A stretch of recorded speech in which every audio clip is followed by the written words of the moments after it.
wabarakatuh. Nama saya Intan Hasnawi dari SD 18. Saya akan menjawab soal UTS dari mata kuliah Testing dan Implementasi Sistem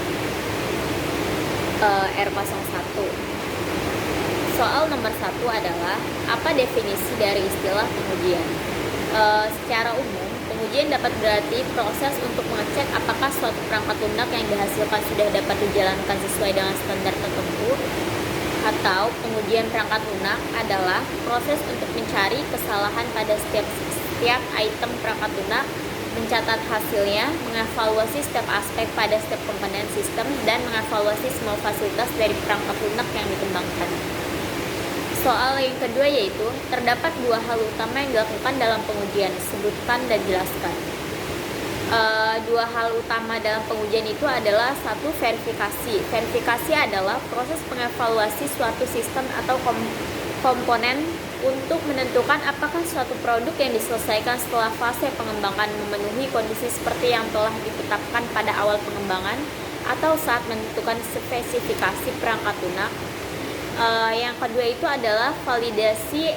Validasi adalah proses pengevaluasi suatu sistem atau komponen pada akhir atau selama masa pengembangan untuk menentukan apakah produk yang dihasilkan telah memenuhi kebutuhan dan persyaratan tertentu yang diminta oleh user. Soal ketiga yaitu, kita mengenal beberapa tipe pengembangan sistem. Coba saudara sebutkan ada beberapa tipe dalam pengembangan sistem, kemudian saudara jelaskan termaksud karakteristik dan siasat pengujiannya.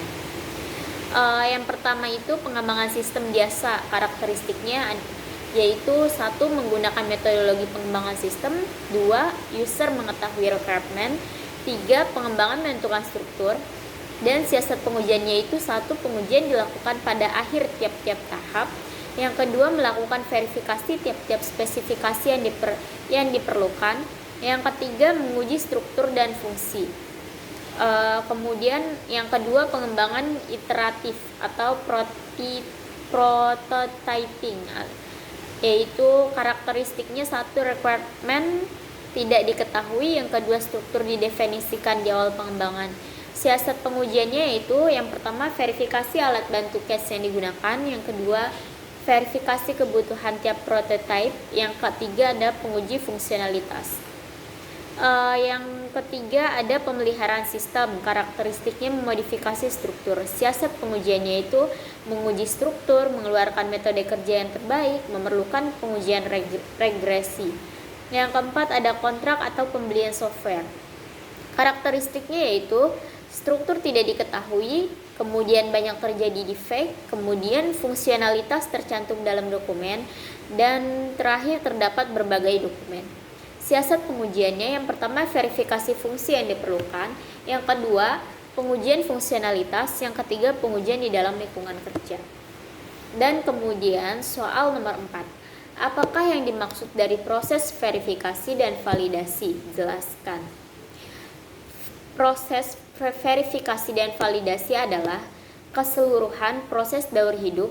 Verifikasi dan validasi harus diterapkan pada setiap tahapan dalam proses software.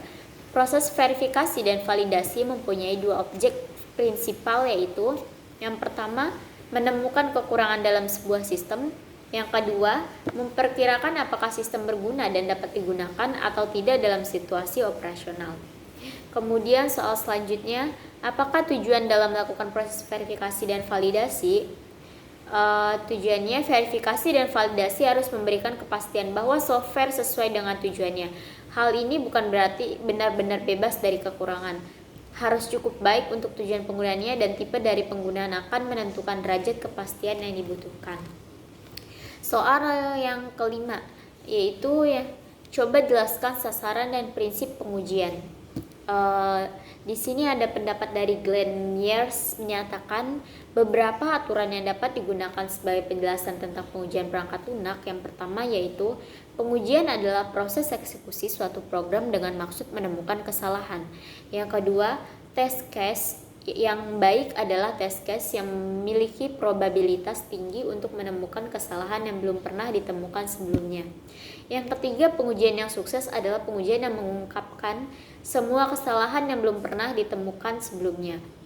bahwa pengujian yang baik tidak hanya ditujukan untuk menemukan kesalahan pada perangkat lunak, tetapi juga untuk dapat menemukan data uji yang dapat menemukan kesalahan secara lebih teliti. Soal selanjutnya yaitu adanya pengujian perangkat lunak ditujukan untuk apa?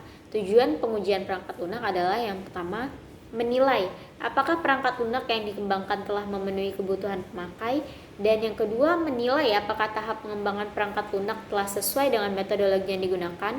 Yang ketiga, membuat dokumentasi hasil pengujian menginformasikan kesesuaian perangkat lunak yang diuji dengan spesifikasi yang telah ditentukan. Kemudian soal yang keenam adalah ketika akan melakukan pengujian terdapat beberapa langkah yang harus diperhatikan. Sebutkan langkah-langkah tersebut. Langkah yang pertama adalah menspesifikasi kebutuhan produk dalam bentuk yang dapat diukur jauh sebelum pengujian dimulai. Yang kedua, menyatakan tujuan pengujian secara eksplisit. Yang ketiga, memahami pengguna perangkat lunak dan membuat profil dari tiap kategori pengguna. Yang keempat, membuat rencana pengujian yang menekan pada rapid cycle testing. Yang kelima, membuat perangkat lunak robust yang dapat menguji diri sendiri. Yang keenam, menggunakan formal technical review sebagai penyaring sebelum pengujian dilakukan.